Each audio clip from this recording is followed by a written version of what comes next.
Եթերում ազատ լուրերի հիմնական թողարկումն է, ես Արա Աբրահամյանն եմ, բարի երեկո, օրվա իրադարձությունները նախամարոտ։ Միացյալ Նահանգներն ու Իսրայելը գիշերը նոր հարվածներ են հասցրել իրանական օբյեկտներին։ Թեհրանն էլ պատասխանել է դրոնային եւ հրթիռային հարձակումներով։ Դիվանագիտական ճակատում միաժամանակ շրջանառվում են միմյանց հակասող հայտարարություններ, իսկ Wall Street Journal-ի հրապարակման համաձայն չի բացառվում, որ Պարսից ծոցի արաբական երկրները ներգրավեն Իրանի դեմ պատերազմում։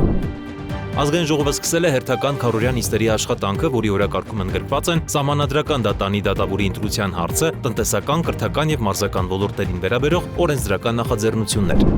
Ազգային ժողովի նախագահը խորհրդանում ճեպազրույցի ընթացքում կոշտ քննադատության է ենթարկել ընդդիմությանը, նրանց հռետորաբանությունը որակելով պատերազմի հանգեցնող խոսույթ։ Սիմոնյանն անդրադարձել է նաև Փաշինյանի վերջին հայտարարությանը, թե իշխող ուժի չվերընտրվելու դեպքում մեծանալու է պատերազմի հավանականությունը։ Ազգային ժողովի հայտարարությունների ժամին կրկին թեժ էր։ Պատիվ ունեմ խմբակցության падգամավոր Աննա Մկրտչյանն իր ելույթում անդրադառնալով իշխանությանն ու Փաշինյանին, նրանց անվանեց անհայրենիքներ։ ԿՊ խմբակցության պատասխանը չուշացավ։ Առողջության պահպանման իրավունքի հարցում թե զորակոչային բժշկական հանձնաժողովներում, թե հերակատարողական հիմնարկներում դեռևս կան խնդիրներ, չնայած նրան, որ պատասխանատու գերատեսչությունները բարեփոխումներ են իրականացրել, քննարկում ոլորտի մասնագետների մասնակցությամբ։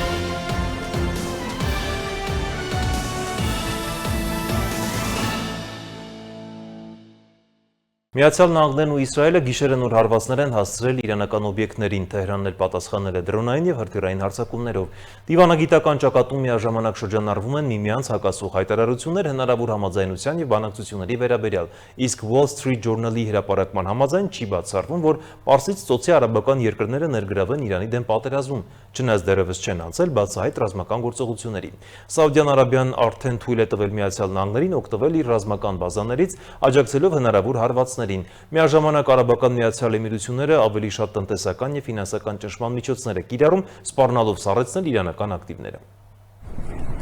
Կատարը հայտարարել է, որ չի մասնակցում Իրանի եւ Միացյալ Նահանգների միջև միջնորդական ջանքերին, հաղորդվում է, որ Դոհան կենտրոնացած է սեփական անվտանգության ապահովման վրա, հատկապես այն բանից հետո, երբ իրանական հարվածներ են հասցվել երկրի գազային օբյեկտներին։ Տարածաշրջանի մի շարք պաշտոնյաներ զգուշացրել են Վաշինգտոնին, որ Իրանի էներգետիկ ենթակառուցվածքներին հնարավոր հարվածները կարող են հանգեցնել լայնածավալ պատասխանատվությունների, այդ թվում Պարսից ծոցում ամերիկյան դաշնակիցների դեմ։ Դիվանագիտական դաշտում, սակայն, որոշ ակտիվություն է նկատվում այդ երկրներից։ Թուրքիան եւ Եգիպտոսը պատրաստակամություն են հայտնել մասնակցել իրավիճակի կարգավորմանը, իսկ ավելի վաղ հաղորդվել էր, որ Պակիստանը եւս ներգրավված է միջնորդական կուլիսային շփումներում։ Նշվում է, որ հենց Պակիստանն է ներկայում գլխավոր միջնորդը Վաշինգտոնի եւ Թեհրանի միջև։ Միևնույն ժամանակ Միացյալ Նահանգների նախագահ Դոնալդ Թրամփը հայտարարել է, որ Իրանը ըստ իր պնդման համաձայնել է ապագայում ընդհանրապես չհարստացնել ուրան, նույնիսկ քաղաքացիական նպատակներով։ Նա նաեւ նշել է, որ քննարկվում է Իրանից հարստացված ուրանի դուրսբերման տարբերակը։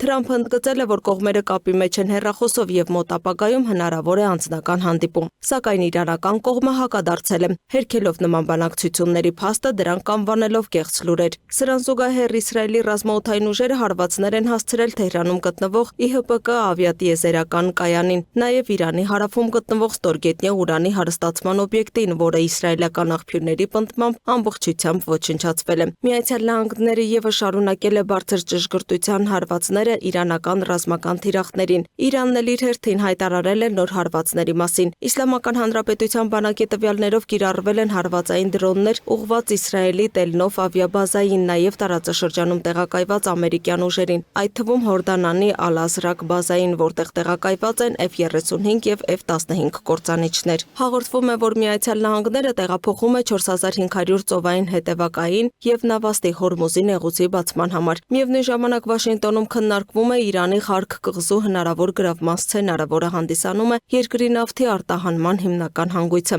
Ամերիկյան հետախուզության տվյալներով Հորմուզի նեղուցում տեղակայված են իրանական ստորջրյականներ, ինչը մեծացնում է միջազգային նավագնացության ռիսկերը։ Այս ընթացքում ռազմական գործողությունների հետևանքով տարբեր քաղաքներում շարունակվում են պայթյունները։ Ուժգին հարվածներ են գրանցվել Սպահանում, Թեհրանում, որտեղ բնակելի շենքի մի մաս փլուզվել է մարդկանց թողնելով փլատակների տակ։ Պայթյուններ են արձանագրվել նաև Երուսաղեմի շրջակայքում համակարգում, որտեղ իսրայելական հակաօդային պաշտպանության համակարգերը որսացել են իրանական հրթիռներ։ Հարավային Լիբանանում իսրայելական ավիահարվածից խոշոր հրդեհ է բռնկվել բենզալցակայանի մոտ։ Իրանի գերագույն ղեկավարությունը հայտարարել է, որ պատերազմը կշարունակվի այնքան ժամանակ, քանի դեռ չեն փոխհատուցվել վնասները, չեն վերացվել պատժամիջոցները եւ չեն տրվել միջազգային երաշխիքներ Միացյալ Նահանգների չմիջամտելու վերաբերյալ։ Իր հերթին Իսրայելի վարչապետ Բենյամին Նեթանյահուն նշել է, որ ռազմական գործողությունները շարունակվում են զուգահեռ դիվանագիտական գործընթացներին։ Միացյալ Նահանգներում էլ քաղաքական ձևակերպումների շուրջ տարաձայնություններ կան։ Թրամփը հակամարտությունը բնութագրել է որպես ռազմական գործողություն, մինչդեռ դեմոկրատներն այն անվանում են պատերազմ։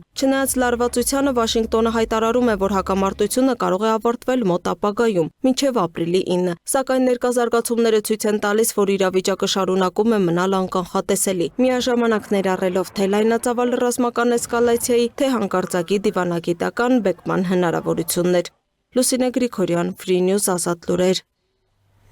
Տրամփը հետաձգել է հարվածները Իրանին, ըստ Բլումբերգի աղբյուրների Միացյալ Նահանգների նախագահի որոշումը դադար տալ Իրանի դեմ ռազմական գործողություններում պայմանավորված է ոչ թե դիվանագիտական զիջումներով, այլ տնտեսական լուրջ մետաղախություններով։ Նպատակն է կանխել համաշխարհային շուկաների խուճապը եւ էներգակիրների գների անկանխատեսելի թռիչքը։ Ի դեպ Տրամփի երեկվա հայտարարությունների ֆոնին, թե ԱՄՆ-Իրան բանակցություններ են ընթացել, նավթի գները նվազել են, սակայն իրանական կողմից այդ լուրերի հերքումից հետո այսօր կրկին այն բարձրացել է, անցնելով $100 1 բարելի դիմաց։ Հորմուզի նեղուցը, որտեղով անցնում է, աշխարհում սպառվող նավթի մոտ 20%-ը դեռ փակ է։ Համացանցում տեսանյութ է հրապարակվել, որում երևում է, թե ինչ իրավիճակ է նեղուցում։ Ի դեպ այսօր իրաքյան հում նավթով բեռնված հսկական սուպերտանկերն անցել է Հորմուզի նեղուցով ամբողջությամբ անջատելով իր տեղորոշման ազդանշանները։ Բլումբերգի տվյալներով նավը, որը փոխադրում է միլիոնավոր բարել նավթ, դադարել է հաղորդել իր կոորդինատները, նախքան նեղուց մտնելը։ Մերձավոր Արևելքում պատերազմը փոխել է նաև տարածաշրջանի թռիչքների լանդշաֆտը, բարձրացնելով ավիատոմսերի գները։ Ճանապարհորդները դժվարանում են գտնել լավ գործարքներ, արդեն իսկ զբաղված սեզոնի պայմաններում։ Ավիաընկերությունները կրճատում են երթուղիները եւ բարձրացնում գները, փորձելով փոխհատուցել վառելիքի աճող ծախսերը։ Հակամարտության սկզբից ի վեր ավիափոխադրումները կատվածահար են չեղարկվել է Մերձավոր Արևելք ավելի քան 52,000 չվեր։ Պարսից ծոցի ավիափոխադրողների համար սա կարող է հանգեցնել զգալի ֆինանսական եւ հեղինակության վնասի։ Միջազգային նորությունները տեսաշարով։ Կոլումբիայի հարավում կործանվել է Հերկուլես C-130 ռազմական ինքնաթիռը։ Տեղեկությունը հաստատել է երկրի պաշտպանության նախարար Պեդրո Սանչեսը։ Նրա խոսքով վթարը տեղի է ունեցել Պուերտո Լեգուիզամոից թռիչքից հետո Պերուի սահմանին զորքեր տեղափոխելիս։ Վթարի հետևանքով զոհվել է առնվազն 66 մարդ, կան նաև վիրավորներ եւ անհետ կորածներ։ Ռոյթերսի տվյալներով ինքնաթիռում եղել է 128 մարդ, որոնցից առնվազն 48-ը ողջ են մնացել։ Որոնողափրկարարական աշխատանքները շարունակվում են։ Ուկրաինական անօդաչու թռչող սարքերը հարվածել են Լենինգրադի մարզի Պրիմորսկ նավահանգստին տեղական իշխանությունների տվյալներով վնասվել է վառելիքի պահեստային տարը, առաջացել է հրդեհ։ Նահանգապետ Ալեքսանդր Դրոզդենկոյի խոսքով հարձակման ընթացքում հոփամակարգերը չեզոքացրել են շուրջ 35 անօդաչու թռչող սարք, իսկ անձնակազմը տարհանվել է։ Տուժածների մասին տեղեկություններ չկան։ Պրոմորսկը Բալտիկ ծովում Ռուսաստանի խոշոր նավթային տերմինալներից է եւ հարվածը կարող է անդրադառնալ էներգետիկ շուկաների վրա։ Իսրայելը կրկին ավիահարվածներ է իրականացրել Լիբանանում, թիրախավորելով հարավային Հանին քաղաքը։ Մարտի սկզբին իսրայելա-իրանական հակամարտությանը միացել էր նաև Հզբոլահը, ինչից հետո Իսրայելը հայտարարել է շարժման դեմ գործողությունների մեկնարկի մասին եւ ակտիվացրել հարվածները Լիբանանի հարավում։ Հզբոլահի հաղորդակցության եւ համակարգման ղեկավար Վաֆիկ Սաֆան հայտարարել է, որ շարժումը պատրաստ է Իսրայելի հետ երկարատև պատերազմի եւ պատրաստվում է անակնկալներ մատուցել։ Ըստ նրա խոսքը հարձակվողական անօդաչու սարքերի կիրառման մասին է։ Սաֆան ընդգծել է, որ Հզբոլահը չի դադարեցնի ռազմական գործողությունները մինչև հաղթանակը։ Շարժումը նաև հայտնել է, որ վերջին 24 ժամում իրականացրել է 63 ռազմական գործողություն, ներառյալ հրթիռային հարձակումներ, ԱԹՍ-ների կիրառություն եւ հրետանային կրակ Իսրայելի ռազմական օբյեկտների ուղղությամբ։ Լաոսի մայրաքաղաք Վիենտիանում եւ հարակից նահանգներում գրանցվել է անսովոր ուժեղ կարկուտ, պայմանավորված տաքոթային հոսանքների եւ սառը ճակատի բախմամբ։ Կարկուտն ուղեկցվել է ուժգին քամով եւ հորդառատ անձրևով, վնասվել են հարյուրավոր տներ, հիմնականում տանիքներ։ Ամերիկայի Միացյալ Նահանգներում քննարկվում է Բելարուսի նախագահ Ալեքսանդր Լուկաշենկոին Դոնալդ Թրամփի հետ հանդիպման հրավիրելու հնարավորությունը։ Թրամփի հատուկ բանագնաց Ջոն Քոուլը հայտնել է, որ այդ հարցը քննարկվում է արդեն մի քանի ամիս, սակայն վերջնական որոշում դեռ չկա։ Նրա խոսքով դեռ շատ աշխատանք կա անելու, բայց նպատակը հասկանալի է՝ ջերմ հարաբերություններ հաստատելն է։ Վրաստանի պետական անվտանգության ծառայությունը հայտարարել է, որ մարտի 22-ին Սամեբա տաճարում իր երկրորդի հոգեհանգստի եւ հուղարկավորության ընթացքում ստացել են ահաբեկչության մասին 2 կեղծ զանգեր։ Անանուն զանգի հեղինակը հայտնել է, թե զինված է եւ ականապատել է տաճարի տարածքը, սպառնալով պայթյուններով, եթե տարհանում չիրականացվի։ Դեպքի պահին տաճարում գտնվում էին հազարավոր մարդիկ, այդ թվում բարձրաստիճան պաշտոնյաներ եւ հոգեվորականներ։ Իրավապահները հայտնաբերել եւ ձերբակալել են անչափահաս կասկածյալի, որը մեղադրվում է կեղծ ահազանգի համար։ Նրան սպառնում է մինչև 6 տարվա ազատազրկում։ Հյուսիսային Կորեայի առաջնորդ Կիմ Չեն Ընը հայտարարել է, որ երկիրը շարունակելու է ամրապնդել իր միջուկային ուժերը եւ Հարավային Կորեային դիտարկելու է որպես ամենաթշնամական պետություն։ Պետական լրատվամիջոցի փոխանցմամբ նա ընդգծել է, որ Փհենյանի միջուկային կարգավիճակը անշրջելի է, իսկ միջուկային զսպման զարգացումը կարևոր է ազգային անվտանգության համար։ Կիմ Չեն Ընի խոսքով միջուկային զենքը նպաստել է պատերազմի կանխմանը եւ թույլ է տվել կենտրոնանալ տնտեսական զարգացման վրա։ Այլ թեմաներ ազգային ժողովը սկսել է հերթական քառօրյա նիստերի աշխատանքը, որի օրակարգում ընդգրկված են Սահմանադրական դատանի դատավորի ընտրության հարցը, տնտեսական, կրթական եւ մարզական ոլորտներին վերաբերող օրենսդրական նախաձեռնություններ։ Այսօրվա նիստում քննարկվել են միջազգային առևտրային համաձայնագրերի վավերացմանը, նախադպրոցական կրթության հասանելիության ընդլայնմանը, նաեւ մարզական մրցումների թափանցիկությանն ու մաքսային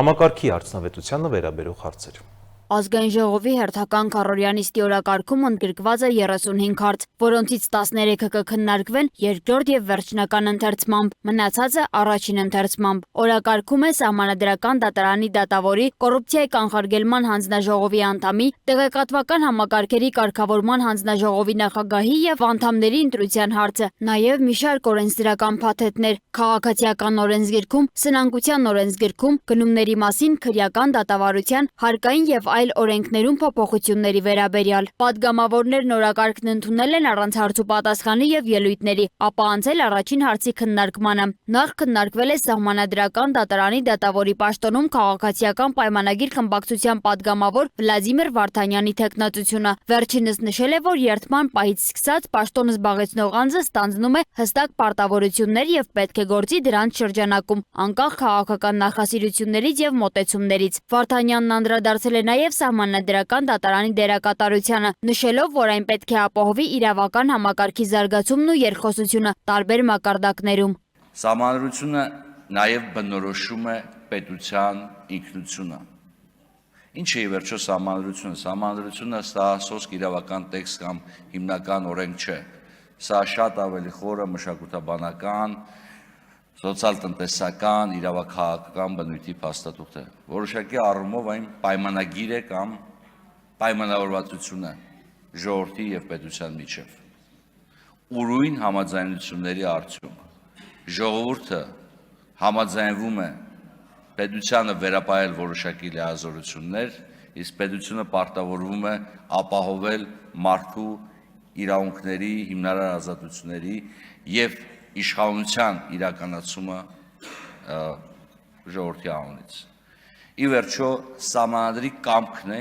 ընկած ցանկացած սահմանադրության հիմքում։ Ազգային ժողովում քննարկվել է նաև Եվրասիական տնտեսական միության եւ դրա անդամ պետությունների եւ Արաբական Միացյալ Էմիրությունների միջև տնտեսական գործակցության մասին համաձայնագիրը վավերացնելու հարցը։ Այն խորհրդարանին ներկայացրել է Հայաստանի Հանրապետության էկոնոմիկայի նախարար Գևորգ Պապոյանը, նշելով, որ 2025 թվականի հունիսին ստորագրված փաստաթուղթը միտված է կողմերի միջև առևտրի ազատականացմանն ու պարզեցմանը, նաև հայկական ապրանքների մրցունակության բարձրացմանը էմիրաթական շուկայում։ Նախարարի խոսքով համաձայնագրի ուժի մեջ մտնելուց հետո Հայաստանից ԱՄԷ արտահանման զգալի մասը կօգտվի արտոնյալ պայմաններից։ Հայաստանի Հանրապետության մասով ներկայացնեմ, Հայաստանի Հանրապետությունից դեպի Արաբական Միացյալ Էմիրություններ արտոնյալ պայմաններով արտահանման ծածկույթը կկազմի այսօրվա մեր ընթացիկ արտահանման 95%-ը։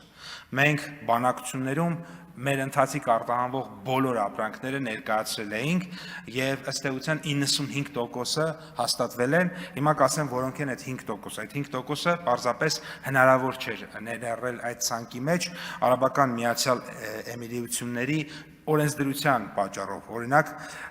ալկոհոլային խմիչքներ, ալկոհոլ պարունակող շոկոլադ կամ ծխախոտ եւ ծխախոտի փոխարինիչներ, Միացյալ Արաբական Էմիրությունները ազատ առևտրի համաձայնագրեր կնքելիս ինքը որևէ երկրի հետ այդ ապրանքների մասով չի տալիս ուրեմն արտոնություններ։ Խորհրդարանում առաջին ընթերցմամբ ներկայացվել է նաև նախագիծ, որով առաջարկվում է ընդլայնել նախակրթարաններ հաճախելու տարիքային շրջանակը։ Կրթության, գիտության, մշակույթի, սպորտի նախարար Ժաննա Անդրեասյանի խոսքով այժմ գործող 5 տարեկանի փոխարեն նախակրթարան ընդունվելու հնարավորություն կստանան նաև 4 տարեկան երեխաները, իսկ այն բնակավայրերում, որտեղ նախակրթարանը նախադպրոցական կրթություն ապահովող միակ հաստատությունն է, հնարավորություն կստեղծվի ընդունել նաև 3-ից 6 տարեկան երեխաների։ Նախագծով առաջարկվում է նաև փոփոխություն կատարել հավաստագրման կարգում սահմանելով միասնական ստանդարտ եւ ընդլայնելով հավաստագիր ունեցողների շրջանակը։ Տանք հնարավորություն, որպեսզի կրթական հաստատության ղեկավարման ցանկություն ունեցող անձը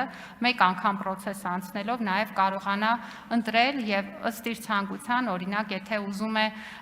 փորձել ուժերը եւ քոլեջի կամ դպրոցի կառավարման ուղղությամբ ջանք դնել, ապա վարչարարության տեսանկյունից կունենա շատ ավելի հեշտ հնարավորություններ, ցուցաբերելով իհարկե անհրաժեշտ գիտելիքն ու հմտությունները, ստանալ հավաստագիր, որը կկարողանա կիրառել տարբեր կրթական մակարդակների հաստատությունների ղեկավարման համար։ Խորհրդարանում քննարկվել է նաև Երևանի մաքսային լոգիստիկ կենտրոն ծրագրի վերաբերյալ Հայաստանի ու վերակառուցման եւ զարգացման Եվրոպական բանկի միջև դրամաշնորհային համաձայնագրի վավերացման հարցը։ Պետնախագահ Էդուարդ Հակոբյանի խոսքով Հայաստանում նախատեսվում է ստեղծել արտաքին տնտեսական գործունեության կենտրոն, որը մեկ հարթակում կմիավորի արտահանման եւ ներմուծման գործառույթների համար կապված հիմնական ընթացակարգերը։ Նախնական տվյալներով կենտրոնը կտեղակայվի Երևանի մերձակայքում Կոտայքի մարզի Նայիրի համայնքի Պրոշյան գյուղում, հյուսիս-հարավ ավտոմայրուղուն հարող տարածքում։ Եթե պատկերացնենք մի իրավիճակ, որ ապաշրջափակում է տեղի ունենում, ինչ հոսքեր կարող են լինել Հայաստանի Հանրապետությունում, դա նշանակում է, որ սա ավելի մեծ պոտենցիալ ունի եւ այս կենտրոնը հնարավորություն է տալու այդ մայրուղով անցնելու դեպքում արտահանողները եւ ներմուծողները կամ իրենց տրանսպորտային կազմակերպությունները, ովքեր որ այդ բեռները տեղաշարժում են, մտնեն համապատասխան կենտրոն, ստանան բոլոր ծառայությունները մի կետից, խնայելով ժամանակ, ունենալով հարմարավետ տարածքներ իրենց բեռները պահպանելու, իրենց մեքենաները կայանելու եւ դա միաժամանակ հնարավորություն է տալու, որպեսզի մեծացնենք մենք Հայաստանի լոգիստիկ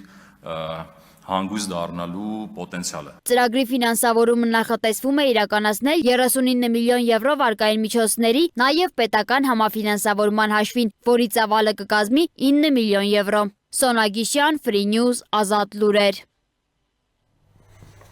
Ազգային ժողովի նախագահ Ալեն Սիմոնյանն էլ խորհրդանում ճեպազրույցի ընթացքում կոշտ քննադատությանը ենթարկել ընդդիմությանը նրանց հռետորաբանությունը որակելով պատերազմի հանգեցնող խոսույթ։ Սիմոնյանի գնահատմամբ Հայաստանում արդեն ձևավորվել են երկու հստակ քաղաքական բևեռներ՝ մի կողմից իշխանությունն է, իդեմս քաղաքացիական պայմանագիր կուսակցության, որը ներկայացում է խաղաղության օրակարգը, մյուս կողմից ընդդիմությունը, որը հանդես է գալիս պահանջատիրական հայտարարություններով։ Այժմ նախագահն անդրադարձել է նաև Նիկոլ Փաշինյանի վերջին հայտարարությանը, թե իշխող ուժի չվերընտրվելու դեպքում մեծանալու է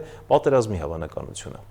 Անթույլատրելի բան է ասում, խայտառակ բան է ասում, ու դրա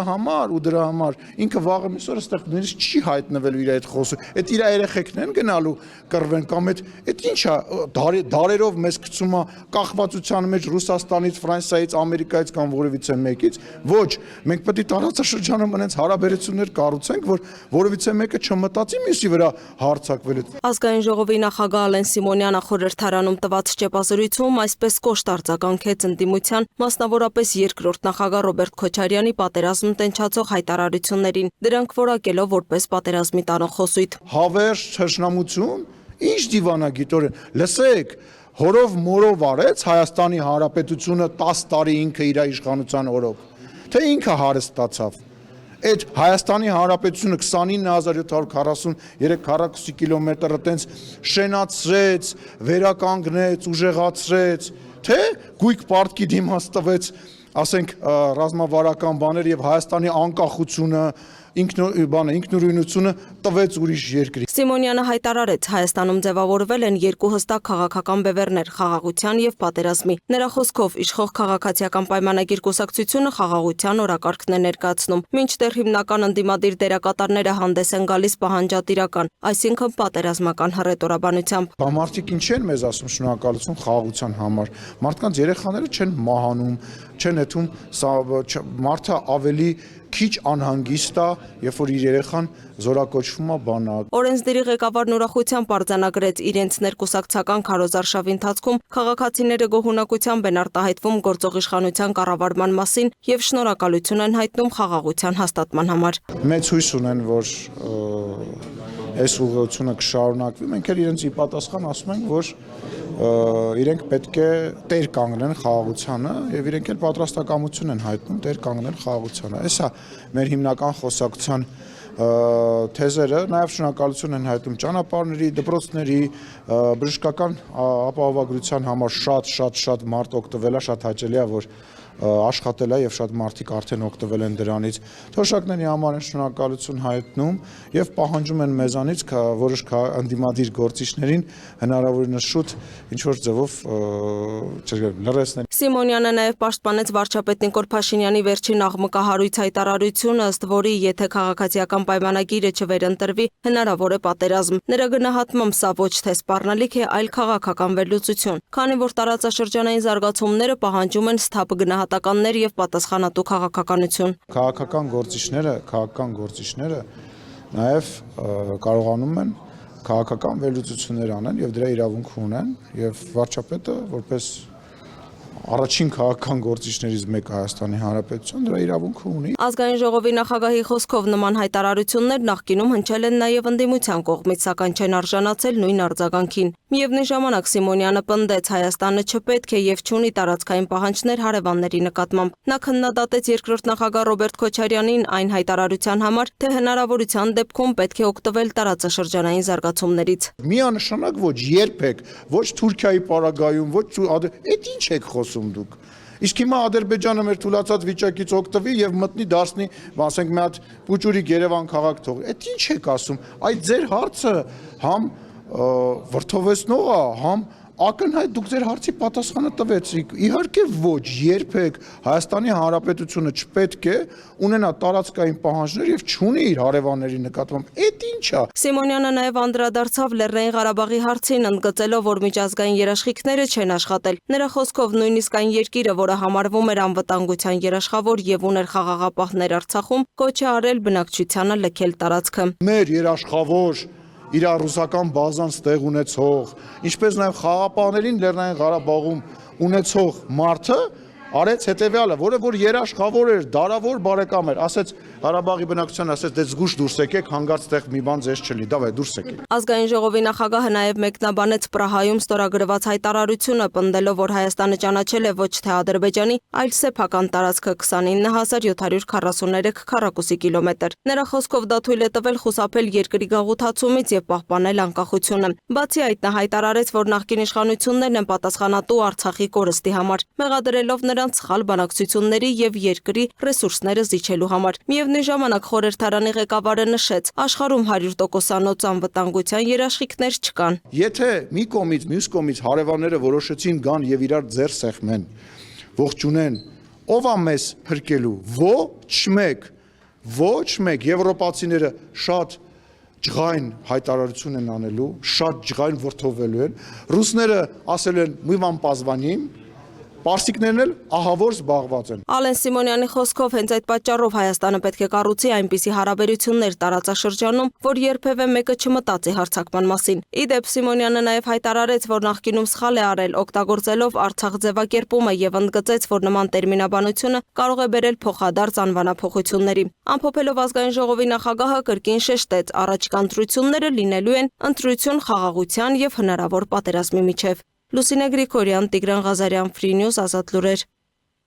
Ազգային ժողովի հայտարարությունների ժամին կրկին թեժ էր, պատիվ ունեմ խմբակցության պատգամավոր Աննա Մկրտչյանն իր ելույթում անդրադառնալով իշխանությանը եւ վարչապետ Փաշինյանին նրան անվանեց անհայրենիքներ։ Նրա ելույթից հետո իրավիճակը լարվեց, ազգային ժողովի նախագահի տեղակալ Հակոբ Արշակյանը ընդդիմադիր պատգամավորների նկատողություն արեց, հիշեցնելով, թե ովքեր են անհայրենիքները։ Տիկին Մկրտչյան,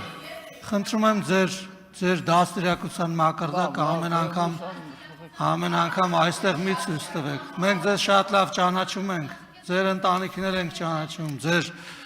վրա թվագրված քրեական գործերն էլ գիտենք։ Դե հանգիստ ձեր տեղը նստեք եւ հանգիստ ձեր տեղը նստեք եւ ձեր դաստիարակության մակարդակը այստեղ մի ցուցադրեք։ Քաղաքացիական պայմանագիր խմբակցության պատգամավոր Հասմիկ Հակոբյանն էլ մինչև ելույթը սկսելը նախ անդրադարձավ Աննա Մկրտչյանի պահվածքին, հորդորելով պատիվ ունեմ խմբակցության ղեկավարին զսպել իր գործընկերներին։ Այնուհետև Հակոբյանը հակադարձեց Հայաստան խմբակցության պատգամավոր Արմինե Խերանյանին, որն էլ իշխանությանը մեղադրում էր պետական միջոցները վատնելու համար։ ԿՊ պատգամավորը գործընկերոջը նաև հորդորեց խոսել Ռոբերտ Քոչարյանի կառավարման տարիներից։ Ճիշտ կլինի Ռոբերտ Քոչարյանի կերասներից խոսեք։ Ասենք ֆիզիկապես կուկուռուզնիկի շենք է կերել։ 10 քաղաքացու գլուխ է կերել Երևանի կենտրոնում։ Ձեր դաշնակցական գործընկերոջ գլուխն է կերել Արագած սրճարանում։ Կամ այդ որ դպրոցներ է կառուցել, ինչի ենք մենք 300 դպրոց կառուցում։ Հետո էլի ենք 300 դպրոց կառուցելու։ Հետո էլի ենք կառուցելու, այնքան միջև դպրոցներ կառուցվեն Հայաստանի Հանրապետությունում։ Կամ այդ մանկապարտեզների շենքերից եք խոսում։ Մանկապարտեզների շենք են կառուցել։ Դրա համար երեխեքը հերթի մեջ ծնված օրվանից պետքա գրանցես, որ հերթը գա, որ երեխան գնա մանկապարտեզ։ Իսկ քաղաքացիական պայմանագիր խմբակցության ղեկավար Հայկ Կոնջորյանը նկատեց, որ քաղաքական դաշտում երկու տարբեր արժեքների բախում է տեղի ունենում։ Արժեքներ, որոնք հանգեցնում են սպանությունների կամ թալանի, եւ արժեքներ, որոնք նպաստում են երկիրը կառուցելուն եւ իհարկե քաղաքացիների հետ սիրով եւ հարգանքով շփմանը։ Մեր ուրախ ավտոբուսից է խոսում։ Դո դուք մի Ժիգուլի մարդ չկաք։ Եկել եք մեր ուրախ ավտոբուսից ինչ եք ուզում, այդ դժբախտ Ժիգուլիներ։ Եկել եք ինչ եք ուրախ ավտոբուս, հա բա ուրախ ավտոբուս է, բա դուք ուզում եք ձեր դժգույն կյանքի եւ դժգույն կառավարման դեմքը երևացող ինչ որ մի ուրիշ բան տեսնեք, հա։ Կամ բանը, որ անդադ մենք ասում ենք, այո, ասում ենք, որ եթե քաղաքացիական պայմանագիրը եկող ընտրություններում չունենա սահմանադրական մեծամասնություն, ապա ամենայն հավանականությամբ եւ վստահաբար լինելու է աղետաբեր պատերազմ։ Ինչի ենք ասում, որտեղ այսօր ընդդիմությունը փաստացիորեն իր վրա է վերցել պատերազմի հրձիքի գործառույթը։ Ռոբերտ Քոչարյանը մաքուր պատերազմի հրձիք է։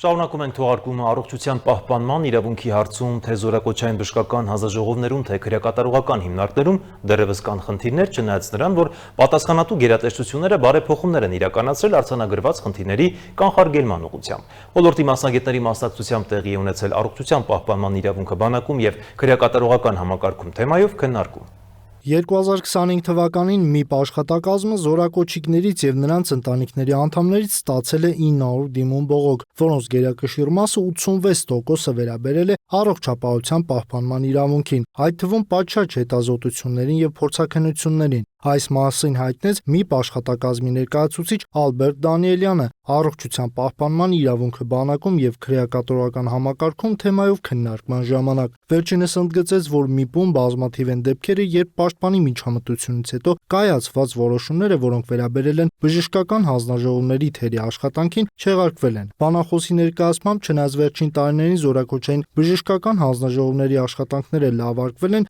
այնուամենայնիվ կան խնդիրներ, որոնց ուղղությամբ պատասխանատու մարմինները պետք է աշխատանքներ իրականացնեն։ Մեր գործող կարգավորումները չեն սահմանում կենտրոնական բժշկական հանձնաժողովի կողմից օրական փորձաքննությունների առավելագույն թույլատրելի քանակ։ Պաշտպանի դիտարկմամբ նման կարգավորումները հոսքը նման փորձաքննությունների մեծ լուրջ ռիսկեր է ստեղծում փորձաքննությունների որակի համար, ինչպես նաև զորակոչվող անձանց առողջության համար։ Մյուս խնդիրը մեր գործող կարգավորումները հնարավորություն չեն տալիս զորակոչիկին իր վստահելի բժշկին որպես մասնագետ խորհրդատու ներգրավելու փորձաքննության գործընթացում։ Մեր դիտարկանք դա նույնպես կարող է բարձրացնել փորձաքննությունների